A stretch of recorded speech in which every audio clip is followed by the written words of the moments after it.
नमस्कार दोस्तों, वृद्धि लीगल में आपका एक बार फिर से स्वागत है। मैं एडवोकेट निशांत मिश्रा और आज हम लोग अपने लीगल नोटिस की श्रृंखला को आगे बढ़ाते हुए इस विषय पर चर्चा करेंगे कि आखिर एक फॉर्मल लेटर, एक लीगल नोटिस और एक स्टैट्यूटरी नोटिस में फर्क क्या है। तो आज के वीडियो में हम लोग जो फोकस करने वाले हैं वो इसी विषय पे करने वाले हैं। किसी भी लीगल नोटिस को भेजने से पहले हमें दो चीजें बहुत ही जरूरी है कि हम जान लें। पहली ये कि आखिर लीगल नोटिस क्या होती है और वहीं दूसरी ओर कि कौन से लेटर्स को हम लीगल नोटिस नहीं कह सकते। तो आइए शुरू करते हैं आज के वीडियो को। तो आइए सबसे पहले समझते हैं कि एक फॉर्मल लेटर क्या होता है। एक फॉर्मल लेटर एक कम्युनिकेशन का माध्यम होता है जिससे कि आप अपने फॉर्मल रिलेशंस को भेजते हैं। बहुत ही सिंपल प्रोसीजर है कि बचपन से लेकर के आज तक जैसे आपने प्रिंसिपल्स को लेटर भेजा, अपने डायरेक्टर्स को लेटर भेजा, अपने एचओडीज को यानी हेड ऑफ द डिपार्टमेंट्स को लेटर भेजा, किसी भी तरीके की लीव ग्रांट के लिए या किसी और विषय को लेकर के किसी भी तरीके की एप्लीकेशन दी, चाहे वो फीस माफ के लिए, ये सारे के सारे जो भी फॉर्मेट्स होते थे ये फॉर्मल लेटर्स के फॉर्मेट्स हुआ करते थे और इनको हम फॉर्मल लेटर्स कहते थे। फॉर्मल लेटर्स क्यों कहते हैं? क्योंकि पहली चीज की ये आप एक अपने फॉर्मल रिलेशंस में भेज रहे हैं। दूसरी चीज कि जो फॉर्मल रिलेशन से आप बात या फिर जो भी बातें आप कम्युनिकेट करना चाहते हैं वो भी फॉर्मल है, ना कि इनफॉर्मल है। आप अगर अपने प्रिंसिपल को बर्थडे ग्रीट करना चाहते हैं through some letter, then that will not be a formal letter. वो एक पर्सनल लेटर हो जाएगा या फिर एक इनफॉर्मल लेटर हो जाएगा। लेकिन यदि कोई भी काम ऐसा है जो कि फॉर्मल चीजों से संबंधित है तो फिर वहां पे हम फॉर्मल लेटर भेजते हैं, ना कि इनफॉर्मल लेटर।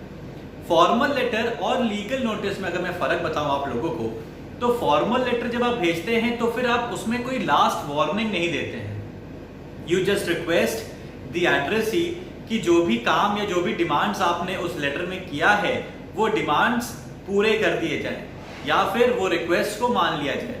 लेकिन वहीं जो दूसरी तरफ लीगल नोटिस जब आप भेजते हैं तो लीगल नोटिस में you give last warning to the opposite party और to the addressee in order to get indemnification either for yourself or for your client। यानी कि जब फॉर्मल लेटर आप भेजेंगे तो आप एक आखिरी मौका नहीं देते हैं दूसरी पार्टी को। आप सिर्फ और सिर्फ एक डिमांड रख सकते हैं, आप सिर्फ अपनी बातों को बता सकते हैं। लेकिन जब आप लीगल नोटिस के फॉर्म में अपनी फॉर्मल लेटर को कन्वर्ट करते हैं वैसे ही आप उसको एक अपॉर्चुनिटी देते हैं कि यदि ऑपोजिट पार्टी ने आपको इंडेमनिफाई नहीं किया with in the stipulated period of time जो कि आपने लीगल नोटिस में मेंशन किया हुआ है, देन इन दैट कंडीशन आप उस ऑपोजिट पार्टी के अगेंस्ट में मुकदमा कर सकते हैं कोर्ट में। यही एक मेजर डिफरेंस है फॉर्मल लेटर और एक लीगल नोटिस में। इसके अलावा जब आप फॉर्मल लेटर भेजते हैं और लीगल नोटिस भेजते हैं तो दोनों के फॉर्मेट में भी डिफरेंस आ जाता है। फॉर्मल लेटर में आप टाइटल नहीं डालते हैं बल्कि लीगल नोटिस में आप टाइटल डालते हैं लीगल नोटिस करके। इसके अलावा फॉर्मल लेटर में जो क्लॉजेस या जो पैराग्राफ्स आप लिखते हैं वो उतना लीगली फ्रेम्ड नहीं होता है, वो एब्सर्ड भी हो सकता है। वो जरूरी नहीं कि पैराग्राफ्स में और पॉइंटर्स में हो। लेकिन जहां आप लीगल नोटिस ड्राफ्ट करते हैं और लीगल नोटिस को भेजते हैं वो थोड़ा सिंक्रोनाइज हो जाता है, पैराग्राफ्स में होता है और एक पैटर्न फॉलो करना पड़ता है हम लोगों को, जिसका कोई एज सच किसी रूल में या किसी एक्ट में लीगल नोटिस ड्राफ्ट करने का कोई फॉर्मेट नहीं है। लेकिन एक ट्रेंड को हमें फिर भी फॉलो करना पड़ता है जो कि हमारा लीगल सिस्टम फॉलो करता है। फॉर्मल लेटर और एक लीगल नोटिस को समझने के लिए बहुत जरूरी है कि हम कुछ पॉइंट्स को हमेशा ध्यान में रखें।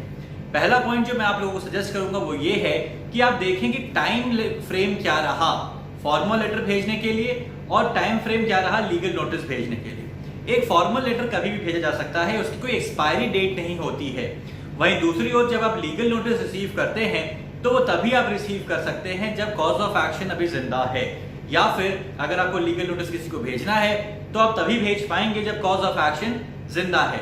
अगर कॉज ऑफ एक्शन ही खत्म हो गया है जो कि एक रेगुलर लिमिटेशन पीरियड से गवर्न होता है तो उस कंडीशन में थोड़ा लीगल नोटिस भेजना डाइसी हो जाता है। और उस कंडीशन में फिर आप लीगल नोटिस भेजने के बाद जब आप कोर्ट में जाते हैं तो वहां पे आप कंडोनेशन ऑफ डिले की एप्लीकेशन भी फाइल करते हैं, जिससे कि कोर्ट के ऊपर ये डिपेंड करता है कि जो डिले हुआ है आपका इस लीगल प्रोसीडिंग को इनिशिएट करने में वो जायज है या नाजायज है। अगर जायज है तो फिर आप कंटिन्यू कर सकते हैं अपने केस को लेकर के। दूसरी चीज, आपको अपना रिलेशन देखना होगा कि वो रिलेशन फॉर्मल है या फिर फॉर्मल और लीगल दोनों है।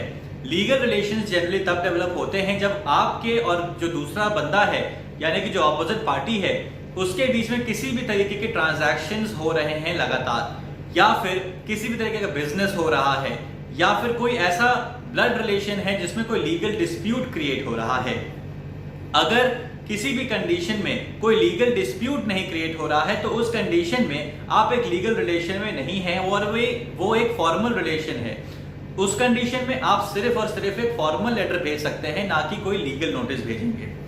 वहीं तीसरी ओर ये चीज समझना बहुत जरूरी है कि जो फॉर्मेट है उसमें कहीं ना कहीं इंडेमनिफिकेशन क्लॉज तो नहीं दिया है।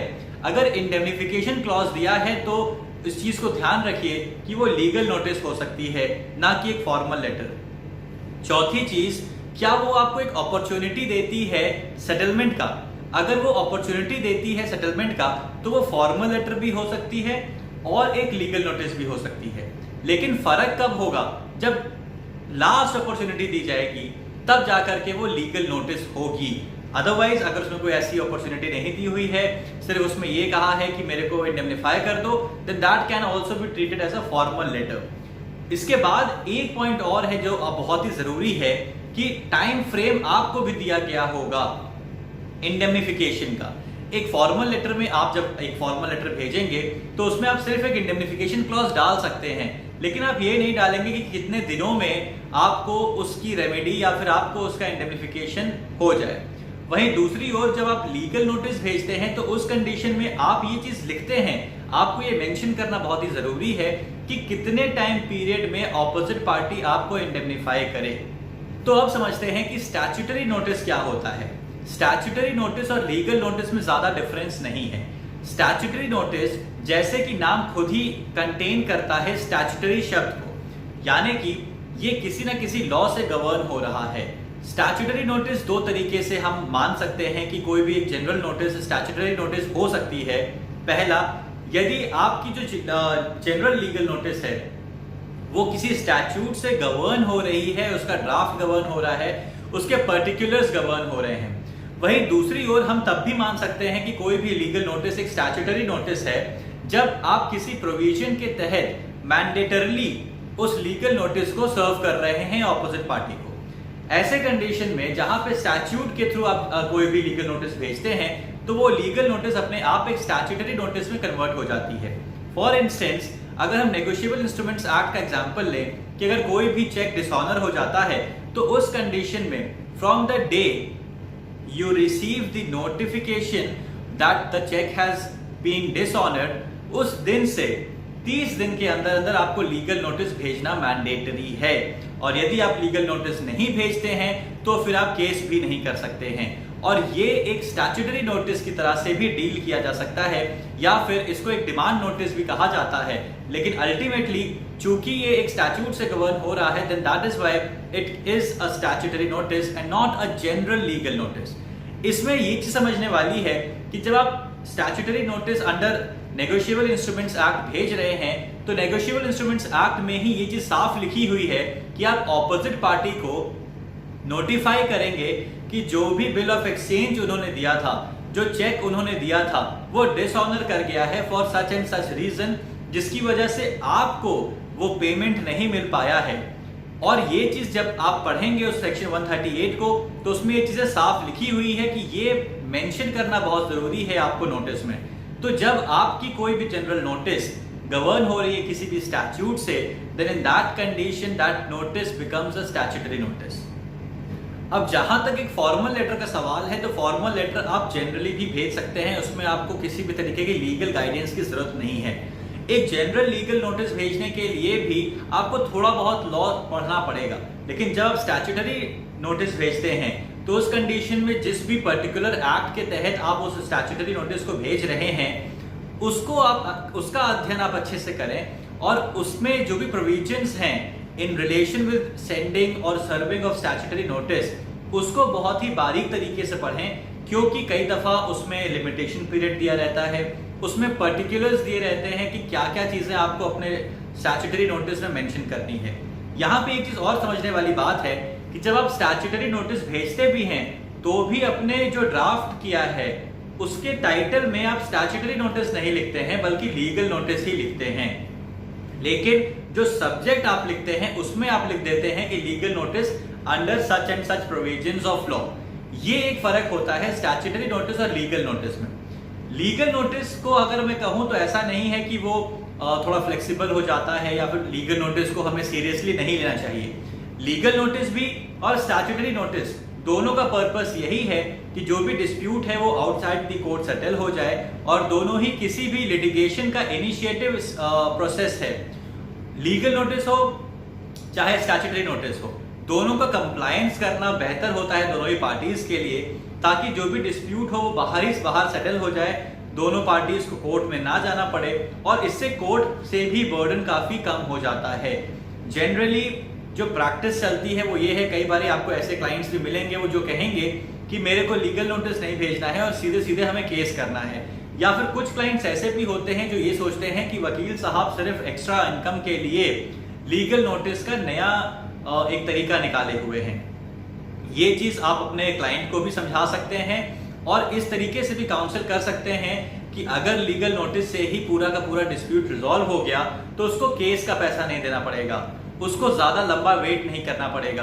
और लीगल नोटिस इसीलिए एक बेहतर इनिशिएशन है किसी भी फॉर्म ऑफ डिस्प्यूट में जिसमें लीगल नोटिस अलाउड है। हम अपने अगले वीडियोस में ये भी डिस्कस करेंगे कि किस तरीके से अलग अलग डिस्प्यूट्स में अलग अलग तरीके से हमें लीगल नोटिस ड्राफ्ट करना चाहिए, प्लस कौन से ऐसे एसेंशियल एलिमेंट्स हैं जो कि एक जनरल लीगल नोटिस में होना चाहिए, प्लस अलग अलग डिस्प्यूट्स में कौन से ऐसे एसेंशियल एलिमेंट्स हो सकते हैं जिन्हें हमें कभी भूलना नहीं चाहिए। आई होप कि आपको ये वीडियो पसंद आया होगा। अगर आपको ये वीडियो पसंद आया है तो लाइक जरूर करें। अगर कोई भी क्वेरी आपके मन में है, कोई भी ऐसा कॉन्फ्लिक्ट आपके मन में है स्टैट्यूटरी नोटिस, लीगल नोटिस और एक फॉर्मल लेटर को लेकर के, तो प्लीज कमेंट करना ना भूलें और चैनल को सब्सक्राइब जरूर करें। I Nishant Mishra signing off today. Thank you.